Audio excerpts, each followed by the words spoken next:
On 18th of July 2025, Donald Trump signed the Genius Act, which is a landmark legislation in the regulation of stablecoins, cryptocurrencies that are pegged to the US dollar. Analysts highlighted that the legislation will improve the global position of the US dollar as a reserve currency. Nevertheless, there is more to the legislation. As we will see, it is primarily a step by conservative political powers against the liberal political groups in their never-ending fight. Although the step will significantly weaken the influence of liberal groups, in the battlefield of financial services they will keep their dominance. Importantly, once we understand this battle between conservatives and liberals, we can see why the introduction of cryptocurrencies was merely a social experiment. What is this war and who are the combatants? The differences between the conservative groups and the liberals are thorough, and they are rooted also in behavioral and thinking patterns. Although it is not impossible to change someone's orientation, it requires a complex transformation, so it is very rare. Conservatives base their power on the ownership of primary resources, land, mines, water and commodities, gold, silver, etc. The power of liberals lies in the mediation between the conservatives. Despite the seemingly unequal distribution of wealth, we shouldn't discount the influence of the liberals. It is just enough to think about what power an interpreter might have when interrogating a thief who stole a huge treasure. Conservatives require a settled lifestyle, while liberals are rather mobile. Because ownership is crucial for the conservatives, they need strong law and order. Liberals can work better in chaotic environment. They don't necessarily prefer strong order. The requirements of order create a desire for stable religious beliefs for conservatives. Liberals are more flexible in their beliefs. They may mediate between conservatives with different religions. They might give up their beliefs if they see a business opportunity. Because mediation and creating contacts between people go easier when a piece of beauty is presented or when entertainment is performed, liberals are stronger in arts. This is why most celebrities support the Democratic Party in the United States, for example. Historically, conservatives were interested in agriculture and mining, while liberals were interested in commerce, including currency exchange as well. Currency exchange then developed into banking services.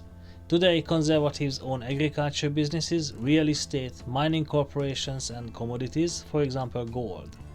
Liberals are interested in commerce, international transportation, tourism, banking, media and show business.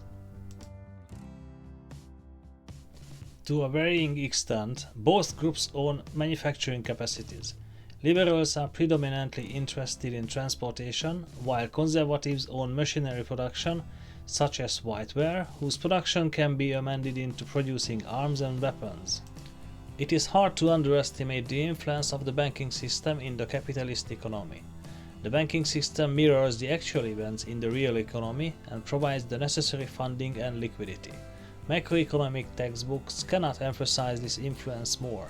They dedicate many chapters to the operation of the fractured central banking system and the process of money creation. Although it is only the central banks that can create money out of thin air, the commercial banks can multiply this money by loaning it repetitively after keeping the necessary reserves for the deposits. The creation and multiplication of money are practically the privileges of the liberal political groups. Unsurprisingly, the conservatives attempt to reduce this influence. This reduction is easier when the central bank is owned by the state. However, in the United States, the central bank, the Federal Reserve, is privately owned after its establishment in 1913. Previously, the US Congress had the right to issue money. After 1913, the quote-unquote independent Fed has this right. The private ownership of the Fed is associated with liberal families. To break their influence, conservatives need to replace the fractured central banking system as a whole. The replacement of the fractured central banking system obviously would require the abolishment of the Federal Reserve too. We could hear this target by Republican congressmen, for example Ron Paul. Regardless, to decrease the Fed's influence, its monopoly of issuing money, which is just a legal tender, should be stopped. And this is what the Genius Act is all about. However, this act does more than just stripping the monopoly of the Fed to issue currency. Before we discuss that, it is relevant to define what money is and how it is possible to seize the Fed's monopoly to issue currency in the United States.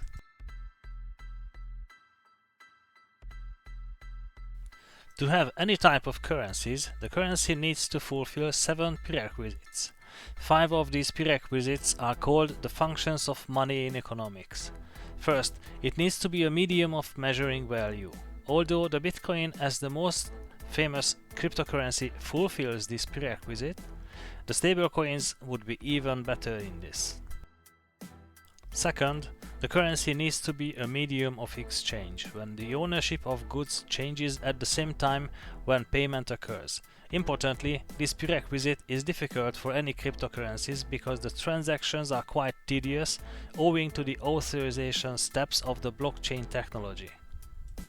Third, the currency has to allow one-sided payments where the delivery happens at a different time. This implies the same problem of the cryptocurrencies as the medium of exchange. The transactions are tedious and slow.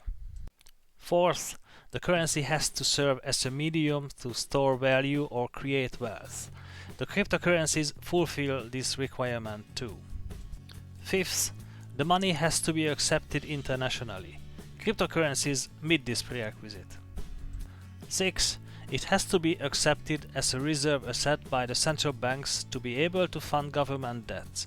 Importantly, the typical cryptocurrencies do not meet this criterion. However, the stablecoins have specific features that will strengthen the reserve asset holdings of US governmental bodies. Their value is pegged to the US dollar.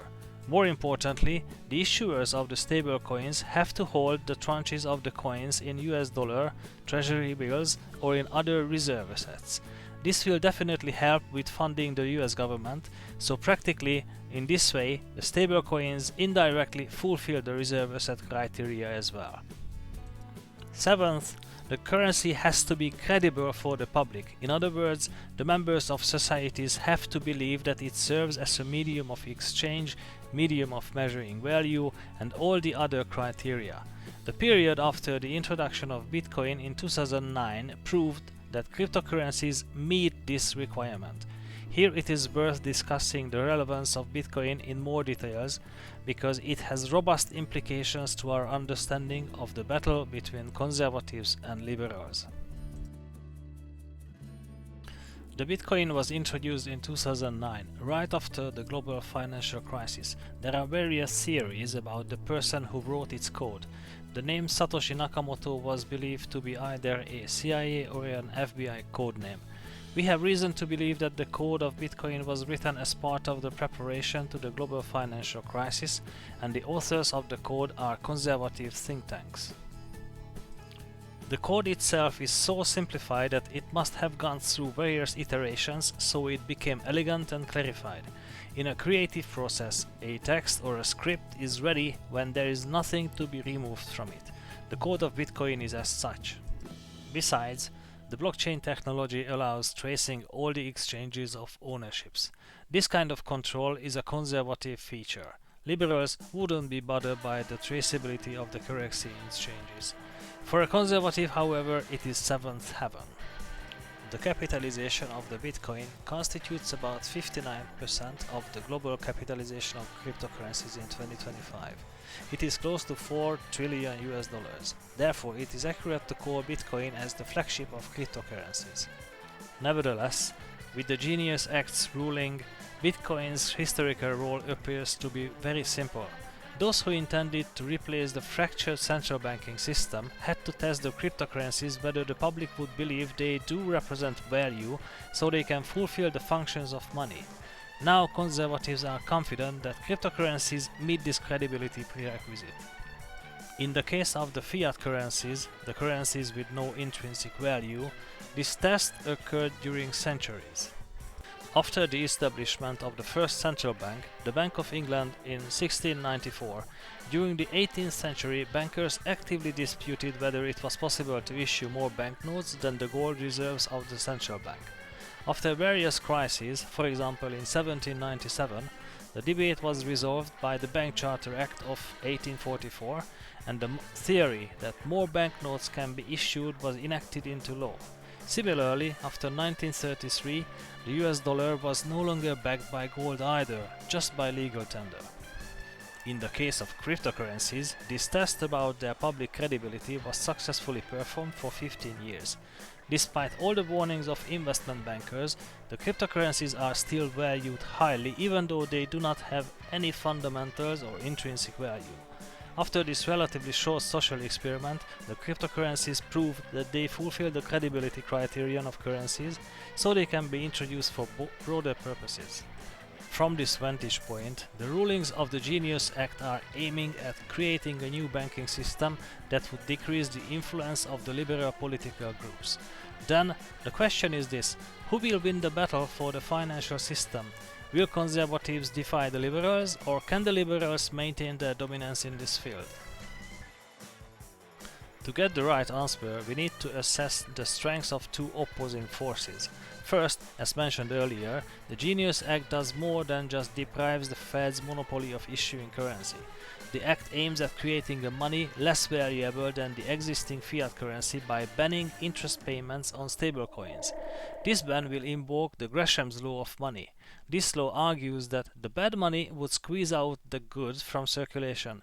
This means that money owners will use that currency to purchase goods which they believe would depreciate more quickly.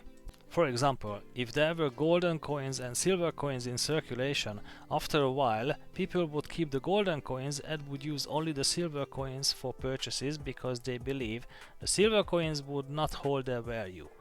Applying this rule for the money issued by the Federal Reserve and the stablecoins that will be issued by accepted commercial actors, it seems likely that people would use the stablecoins for purchases and would keep the notes issued by the Fed to store value.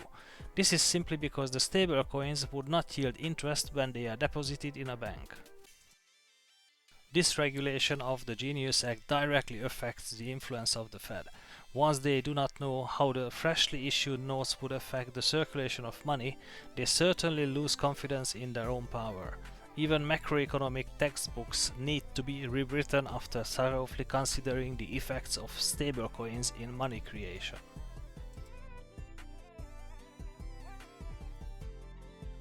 Nevertheless, second, the other force may still dominate the competition. This other force is the easy usage of currencies. Stablecoins are based on blockchain technology. This has two consequences. First, their maintenance requires a huge amount of electricity, and that cost would be imposed on users as a transaction fee. Besides, the use of the cryptocurrencies for purchases is tedious. This may block their wide use in circulation. Altogether, the increased social costs of using cryptocurrencies might even lead to social tensions. The society might not accept the costs that arise owing to the use of cryptocurrencies.